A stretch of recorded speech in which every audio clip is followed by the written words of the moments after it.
Olá, bom dia. A Frente Parlamentar e o Observatório de Trânsito do Maranhão vão lançar no próximo dia 20 uma grande campanha de mobilização pela municipalização do trânsito. É sobre esses e outros assuntos que nós vamos conversar no programa de hoje e por isso eu convidei o Francisco Soares, que é coordenador do Observatório de Trânsito do Maranhão, para a gente falar sobre esse assunto. Bom dia. Bom dia, Elda. É um prazer estar aqui com você. Seja muito bem-vindo, claro, né? Poder ajudar, né, num tema tão complexo e que envolve tantas pessoas aqui no Maranhão. Pois é, a gente vai falar, vocês estão fazendo uma mobilização pela municipalização. E a gente sempre falou disso aqui quando a gente fala com a diretora do Detran ou com outras pessoas ligadas ao trânsito. Porque, na verdade, dos 217 municípios, bem poucos já fizeram esse dever de casa, né? É verdade. Uma pequena parcela, né, dos municípios maranhenses parece que entenderam a importância dessa ação de integração ao Sistema Nacional de Trânsito, que está bem colocado no Código de Trânsito do Brasil, o CTB, que é importante, porque é muito complicado que um órgão único, centralizado, possa gerenciar todo o trânsito nos diversos rincões do Estado. Em 217 municípios, né? É quase um milagre você imaginar que o nosso trânsito possa funcionar com apenas 58 municípios integrados. E desses 58, é bom frisar que nem todos estão dando continuidade a esse processo, porque ele é um processo contínuo, não adianta eu integrar e parar. Sim, então vamos entender. Dos 217, 58 fizeram municipalização, mas nem todos desses 58 deram prosseguimento a esse processo. Nós temos aí muitos municípios que desativaram os seus agentes de trânsito, as JARES não estão mais funcionando. Então, é preciso que tenha esse cuidado permanente em desenvolver as ações para que você possa manter aquele município integrado. O Maranhão hoje, ele está focando trazer quase esses 148 municípios aí restantes, né? Mas a gente também precisa perceber que os que estão integrados, alguns estão deixando de cumprir os compromissos assumidos com a integração, né? Isso é ruim para todo mundo. O que leva a essa desmotivação do município com esse processo de municipalização? Todos não sairiam lucrando, inclusive o próprio município? Para a gente que está aqui do lado do balcão, que incentiva, que luta, que procura ter um trânsito seguro, nós pensamos exatamente assim como você. Mas parece que para algumas pessoas que estão do outro lado, eles imaginam que há um ônus político insuperável aí, que seria o quê? Aprender motocicletas, aprender veículos. Um ônus político, no caso? Como se fosse um ônus político, porque ele acha que aprendendo a motocicleta ou o veículo regular, que isso vai deixar ele numa situação complicada com a população. A população, Você sabe que tem prefeitos que até proíbem que os motociclistas usem capacete. Pois numa lei municipal absurda. Chocada com uma informação dessa. Foi a doutora Laís Abildala que falou aqui a respeito disso, que às vezes eles chegavam em municípios que tinham lá uma placa, uma faixa dizendo é proibido o uso de capacete. Mas não tem uma determinação do CONTRAN que diz que é obrigatório o uso do capacete? Para você ter uma ideia assim da disparidade de coisas, quando o município não é integrado, ele não tem essa percepção.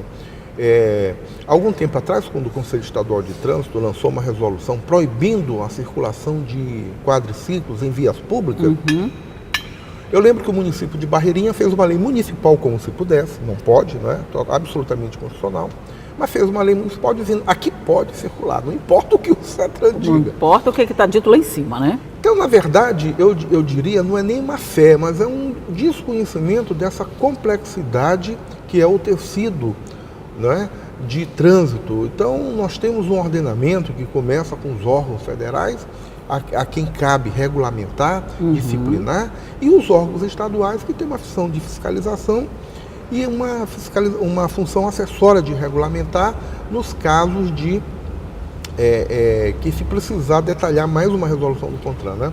Então isso gera muito esse tipo de entendimento equivocado e muitos prefeitos acham o seguinte: eu não vou entrar na integração porque eu vou criar problema com o meu município. Isso é um erro.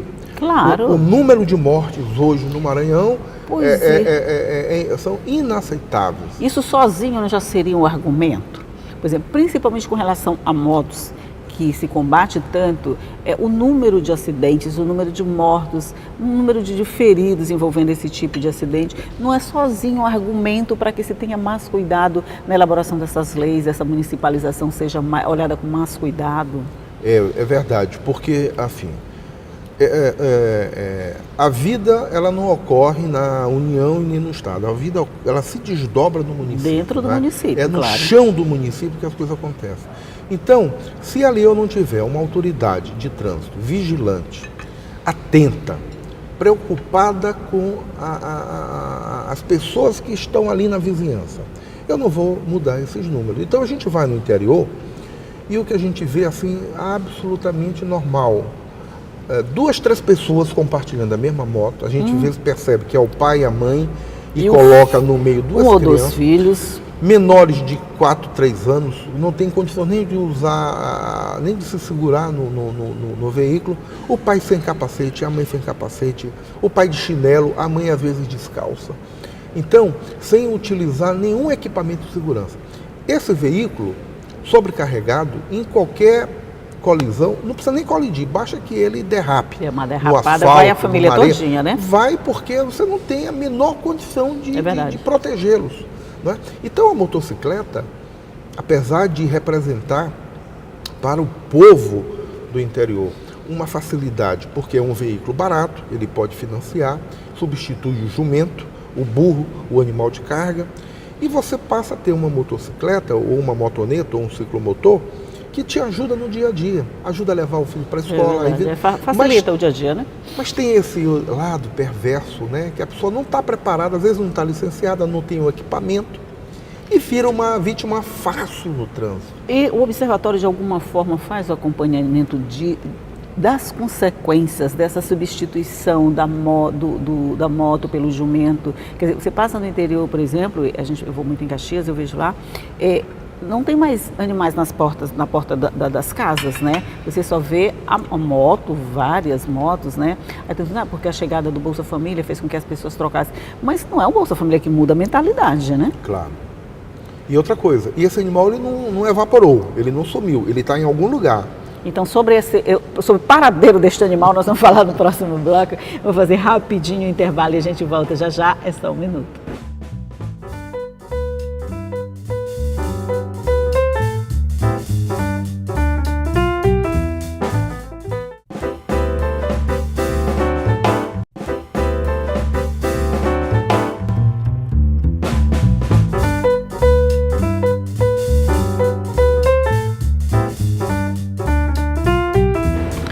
De volta para mais um bloco de conversa aqui sobre esse processo de municipalização do trânsito, e a gente estava falando aqui nessa troca, não é nem permuta, é troca mesmo, né? De moto por animal. Para onde foi esse animal, então? Pois é.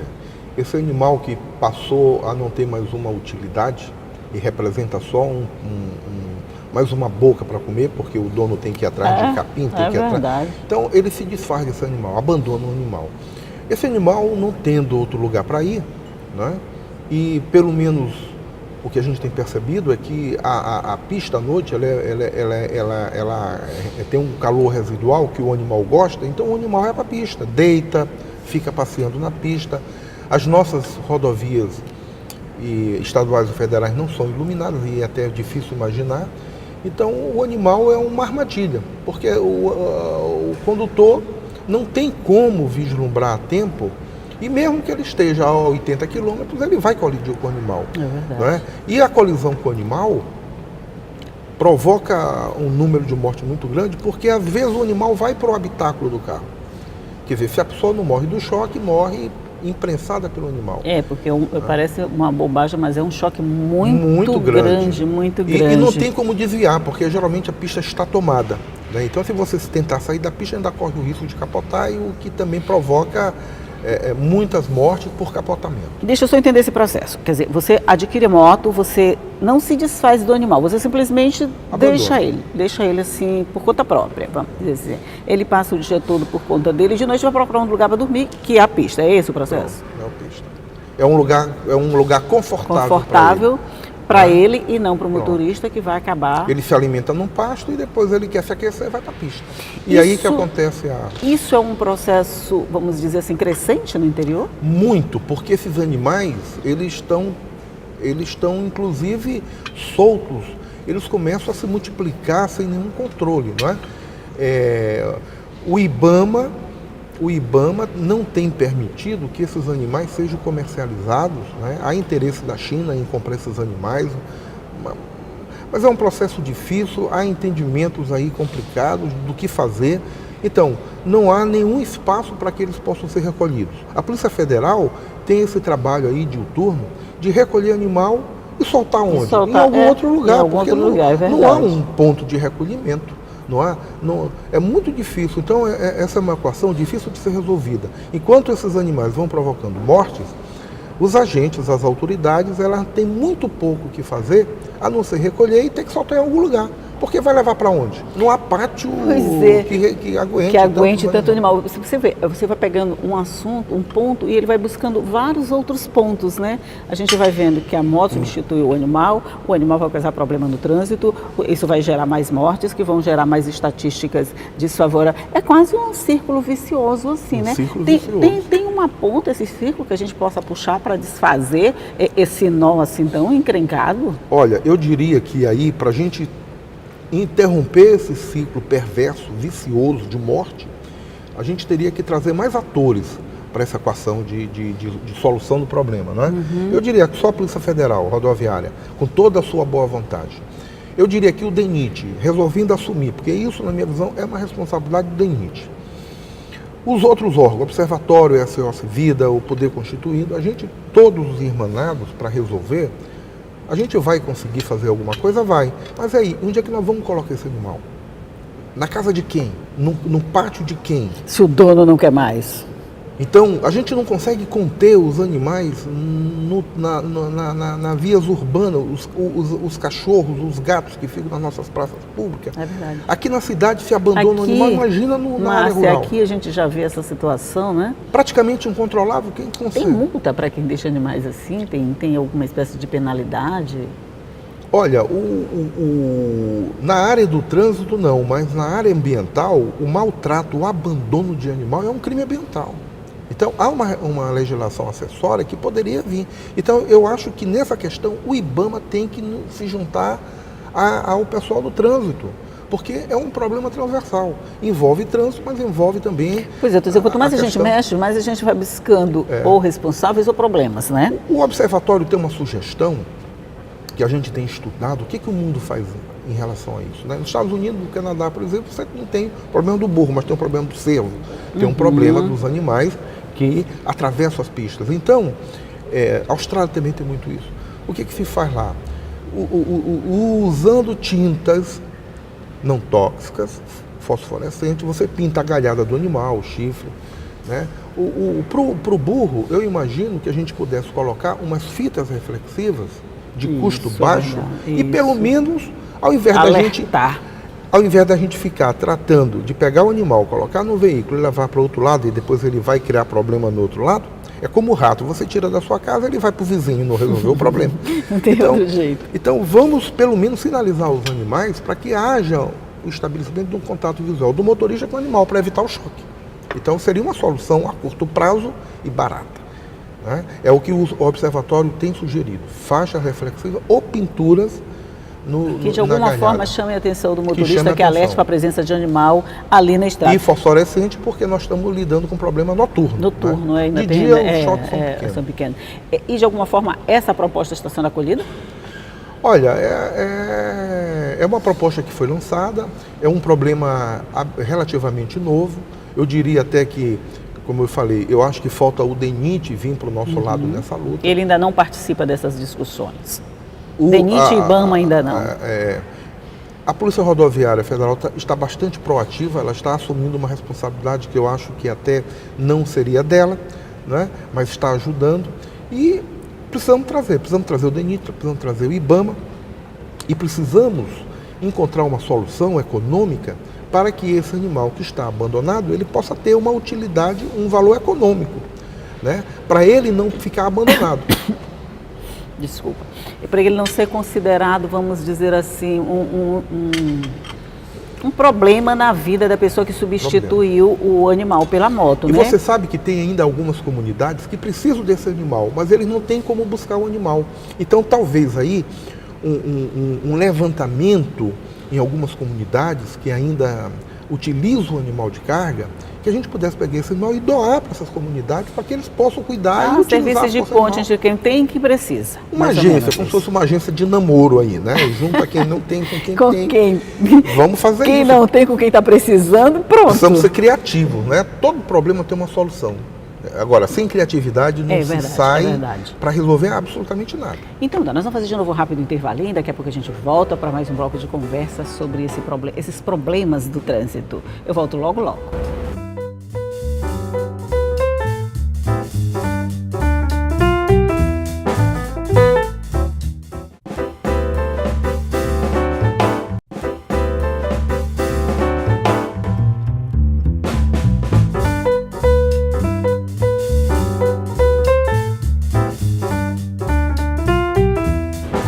Voltamos aqui para o nosso último bloco de conversa sobre problemas do trânsito e sua municipalização, porque na verdade a gente começou a falar de problemas que à primeira vista não tem nada a ver com a municipalização, como eu comecei o programa. Mas todos esses problemas que a gente falou, de alguma forma, eles passam por esse processo de municipalização do trânsito, né, Chicão? É claro, porque se num município não estiver atento, vigilante, esses problemas ocorrem no município.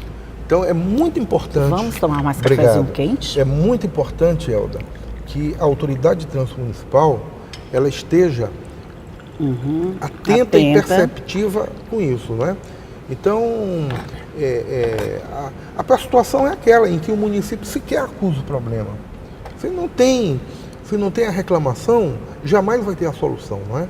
E o trânsito municipalizado, ele de certa forma coloca uma luz amarela permanente lá na autoridade de trânsito. Ele tem que monitorar isso, ele tem que monitorar as mortes, ele tem que fazer a contagem, por que está morrendo naquele lugar, por que aquele outro lugar tem mais morte do que aquele outro. Isso é importante. Não se municipaliza só para ter arrecadação das multas. A gente municipaliza para poder gerenciar tudo o que acontece de ruim no trânsito. E também o que acontece mais de perto também, né? Por exemplo, o Estado vai ter dificuldade de ir lá no município. Deixa eu pegar um município bem longe, me dizer o município. Vamos imaginar lá para o sul do Maranhão. Lá para o sul. O Estado vai ter dificuldade de fazer uma fiscalização efetiva no município que está tão distante de São Luís, a quase 1.000 quilômetros, vamos dizer assim. O estado é muito grande, né? Mas se esse processo for municipalizado, eu imagino que o acompanhamento desses problemas de perto vai dar uma solução mais eficiente. Mas o que falta? O que falta para meter na cabeça? Vai vir uma campanha, claro. Mas assim, essa conscientização dos gestores ao longo do tempo, ela não tem surtido nenhum efeito, não? Ela não tem surtido um efeito grande. A gente sempre costuma dizer, brincando, obviamente, né, que dessa vez, se não for por amor, vai ser pela dor. Porque entrou o Ministério Público, entrou a Vara de Direitos Difuso Coletivo da Poder Judiciário, entrou o Poder Executivo fortemente, além do DETRAN, a Secretaria de Relações Institucionais, Dr. Marco Pacheco, que é da área médica, e percebe nos leitos hospitalares ocupados o tamanho desse problema. Esse é um problema que se reflete lá na saúde, outro problema, lá na Previdência e lá nas indenizações de acidentes. Né? O Maranhão hoje tem um problema em torno de 1 bilhão por ano. Então, se a gente não forçar agora com essa ação coordenada, sinérgica de Ministério, Justiça, Poder Executivo, sociedade civil, polícias, militar, rodoviária, os prefeitos vão ter um período agora para repensar essa questão, vai ser feito um termo de ajuste de conduta e a partir daí, se o município não buscar a integração, vai haver denúncia de improbidade administrativa, porque não deixa de ser uma improbidade o gestor que evita integrar o município dele ao Sistema Nacional de Trânsito, permitindo que você tenha uma janela aberta para essas inúmeras mortes aí na sua territorialidade. Eles vão ter um prazo para se adequar a esse... Vão ter um prazo. Por enquanto, nós estamos naquela etapa que todo mundo procura se ajudar, todo mundo procura perceber o problema do outro, procuramos colocar soluções E esse ajustamento de conduta é um reconhecimento das autoridades que também não é uma coisa que se possa fazer facilmente. Sim, sim, né? claro. Então, o poder Ninguém está público... dizendo que é fácil, só está dizendo que é preciso fazer, que né? é preciso fazer. Então, a gente entende que é um dever inadiável. Eu não posso mais adiar esse dever de casa, eu preciso fazer isso. O município tem condições, a gente imagina que vai ter muita dificuldade. Primeiro, pela situação econômica do país hoje, né? Segundo, porque para integrar um município desse, nas condições mínimas exigidas, você pode imaginar numa conta aí que beira os 200 a 300 mil por município. Alguns mais, outros menos, mas num valor médio. Para ele se fazer integrado dentro desse sistema, é isso. Ter uma sinalização horizontal, vertical, um plano de circulação, instituir um número de agentes com veículo, no mínimo isso aí. E depois de integrado, ele pode buscar outras fontes de recursos, né? O grupo também hoje trabalha em cima de descontingenciamento do FUNSET, que é um fundo que é alimentado com essas receitas de multa, mas que o gerenciamento dele é federal e que o governo federal contingenciou. Mas esse fundo aberto, ele vai possibilitar que as prefeituras tenham acesso a recursos para melhorar o sistema de sinalização, que é o que a gente procura em médio prazo. Então, você calcula assim, em mais ou menos 1 ano, 2 anos, a gente já poderia ter esses resultados, já está contando com resultados desse processo? Nós estamos mais apressadinhos. Nós estamos querendo que Ótimo. até o semestre do ano que vem, todos os municípios maranhenses tenham já solicitado. Ah, vocês estão sendo otimistas, não estão não? Pelo menos no primeiro momento. É bom pedir, otimista. Solicitar, né? Isso. O procedimento começa com um requerimento. Ele diz, olha, eu quero me integrar. E aí ele manda ao Conselho Estadual de Trânsito o conjunto dos deveres que ele fez. Eu tenho a lei da criação da JAR, eu tenho a lei que criou a autoridade, eu tenho isso. A gente analisa, faz uma visita técnica. Se ele tiver adequado, a gente autoriza a integração. Então, o pedido não é do dia para a noite, a resposta não vem no outro dia. É um processo que demanda um tempo. Mas esse processo vai ser todo auxiliado, quer dizer, eles vão ter suporte para fazer isso, né? Exatamente. Então, eu não sei o que fazer, então eu não vou fazer. Então, o município vai ter esse suporte. Para isso que o Observatório do Trânsito faz parte do grupo, para dar todo o assessoramento técnico para as prefeituras, né? Para buscar a integração. E, como a gente falou, a gente quer que eles requisitem. Agora, não acreditamos que no primeiro semestre todos vão estar integrados, porque isso é um processo que não é também do dia para a noite. A gente vai fazer inspeções, isso demanda tempo. Mas eu acredito que 2018 possa ser um ano que vai representar uma inflexão nessa curva de mortes. Porque isso é a principal forma de você atacar e diminuir esse índice absurdo de morte no trânsito do Maranhão. Então, isso tudo, o lançamento dessa campanha toda acontece no dia 20, né? Para chamar a atenção. Que é uma segunda-feira, um dia depois, que é o dia que se comemora a vítima do trânsito, é o dia 19, é o Dia Internacional da Vítima do Trânsito.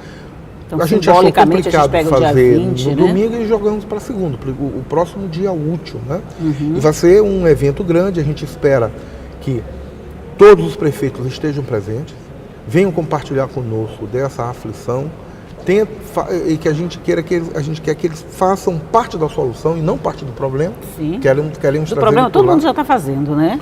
Então a gente precisa de um grupo que faça parte da solução. Exatamente. Aumentar o grupo, na verdade, que faz parte da Exatamente. solução, né?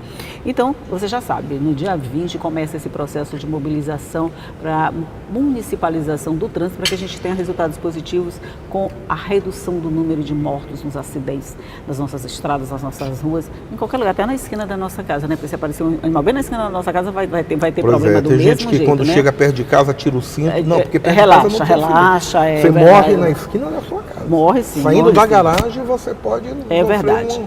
Olha, então, parabéns por esse trabalho todo, tomara que dê esses resultados que a gente está esperando, que você volte aqui para dizer que a gente já tem resultados positivos de toda essa ação e que a gente pode comemorar sim, que a vida é um direito de todo mundo, com certeza. Francisco Soares Chicão, né? Chicão. Muito obrigada pela participação no nosso programa, bom dia para você. Elda, muito obrigado, para a gente é sempre um prazer poder contribuir com a discussão e a divulgação desses assuntos importantes para para todos os maranhenses. E pode contar com a ajuda da gente, né, na divulgação de todas essas ações, que é responsabilidade de todo mundo, com certeza. E você já sabe, tudo isso fica à sua disposição no nosso site. Você pode acessar a hora que quiser para rever qualquer uma das entrevistas. O nosso site, você já sabe, é o al.ma.leg.br/TV, e pode nos seguir nas nossas redes sociais, na página do nosso rádio online. Tudo fica à sua disposição. E eu estou aqui todo dia esperando cedinho, às 8h30 da manhã. Tchau!